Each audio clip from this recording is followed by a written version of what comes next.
என் அன்பு குழந்தையே, உனக்கான நல்ல விஷயங்களை செய்து கொடுப்பதற்காகவே உன் தாயானவள் இன்று உன்னை தேடி வந்திருக்கின்றேன். என் பிள்ளையே, இன்று உன் அம்மா உனக்கு ஒரு பிரச்சனையிலிருந்து முடிவு கொடுப்பதற்காகத்தான் வந்திருக்கின்றேன். அந்த பிரச்சனைக்கு விடை கொடுப்பதற்காக, இந்த பிரச்சனையில் தீர்வு சொல்வதற்காக இந்த அம்மா நான் வந்துள்ளேன். உன் மனதில் நீ எந்த விதமான வருத்தங்களும் பட தேவையில்லை. என் பிள்ளையை, இன்னும் சற்று நேரத்திலேயே உன் அன்பை புரிய வைக்கும் நேர்காலத்தை நான் உனக்கு குறித்து விட்டேன். நீயோ ஒருவர் மீது அன்பாகவும் உயிராகவும் இருந்து கொண்டிருக்கின்றாய். ஆனால் அவரோ நம்மை புரிந்து கொள்ளவில்லையே என்று நீ மனம் இங்கு தீராத கவலையோடு இருந்து கொண்டு வருகின்றது. இந்த ஏக்கம் அவருக்கு இப்பொழுதுதான் அவர்களுக்கு புரிய போகின்றது. நான் நன்மையைத்தானே செய்து கொண்டிருக்கின்றேன். ஆனால் அவர் கைகளில் வந்த தருணத்தில் அந்த நன்மையானது அவரை வேறு விதமாக எடுத்து செல்கின்றது.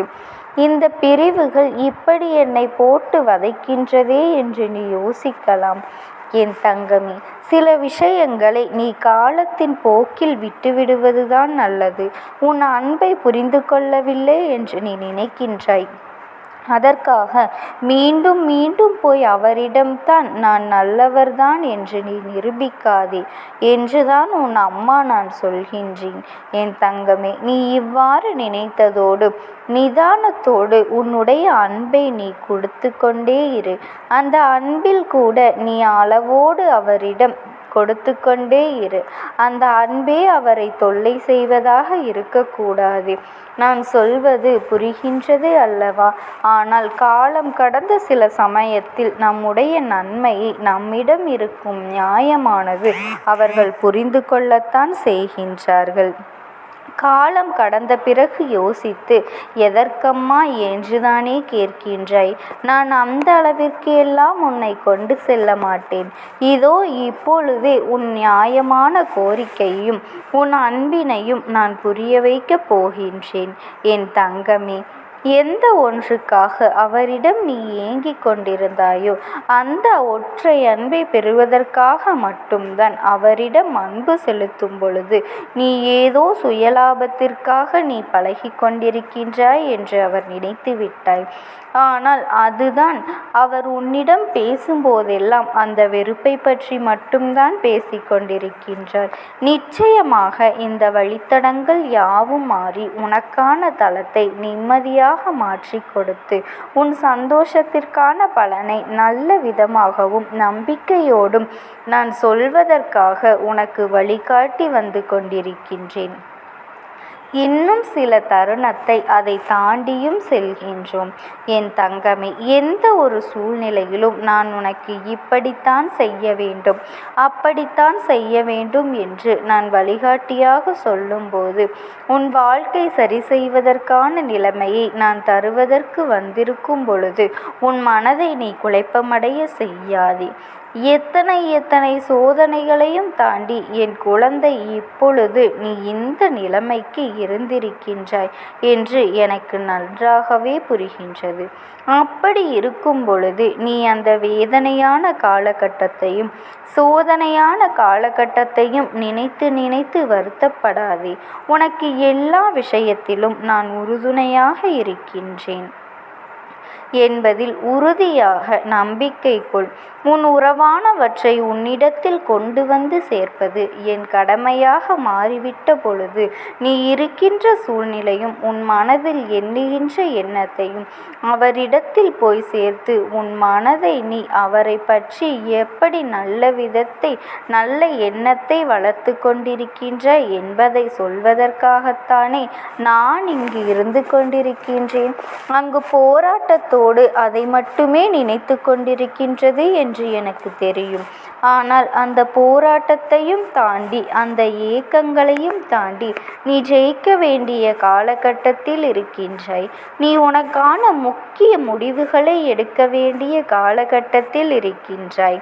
என் அன்பு குழந்தையே, எதிர்பார்த்தது தானாகவே நடக்கவில்லையே என்று நீ வருத்தப்படுவது எனக்கு புரிகின்றது. நான் தான் உனக்கான வாய்ப்புகளை கொடுத்து விட்டேன். வாழ்க்கை இப்படித்தான் இருக்கும். இதை கடந்துதான் போக வேண்டும் என்பதில் நீ உறுதியாக இரு. பிறகு அதில் நம்பிக்கை கொள்ளாமல் ஏதேதோ மொய்த்து கொண்டு ஏன் உன் மனம் போன போக்கில் சென்று கொண்டு இருக்கின்றாய்? எல்லா விஷயத்திலும் உனக்கு சந்தோஷத்தில் நிலை எதுவென்று புரிய வைப்பதற்காகத்தான் இந்த தாயானவள் நான் உன்னை தேடி வந்திருக்கின்றேன்.